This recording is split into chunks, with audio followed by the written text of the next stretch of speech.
ఆయన ముఖం వంక చూసి మృత్యు ఆసన్నమైందని తెలివి తప్పి తలవాల్చేసినటువంటి హిరణ్యకశిపుణ్ణి తొడల మీద వేసుకొని పెద్దగా పెరిగినటువంటి తన గోళ్లు ఆ కడుపులోకి దింపి చీల్చి ఆ గోళ్లని గొడ్డళ్లుగా చేసి వక్షస్థలంలో ఉన్న ఉరప్పంజరపు ఎముకటన్నింటినీ పోచేసి పటపట విరిచి ప్రేగులు తీసి మెళ్ళో వేసుకుని ధారలుగా కారుతున్న నెత్తురు దోషిళ్లతో పట్టి తాగి కేసరములన్నీ నెత్తుటితో తడిసిపోతే పంచా తాను నెత్తుటితో తడిసి అక్కడ ఉన్న రాక్షస గణములన్నిటినీ సంహారం చేసి పెద్ద శబ్దాన్ని చేస్తూ ఆ ప్రేగులు తీసి మెళ్ళో వేసుకుని గిరగిరి తిప్పి డొల్లబడినటువంటి హిరణ్యకశిపుడి శరీరాన్ని విసిరేసి భయంకరాకృతితో నడుస్తుంటే బ్రహ్మాది దేవతలందరూ స్తోత్రం చేశారు.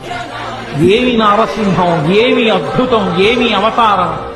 ఇంతమంది స్తోత్రం చేస్తే ఆయన ప్రసన్నుడు కాలేదు. అదే ఉగ్రభావనతో ఊగిపోతున్నాడు.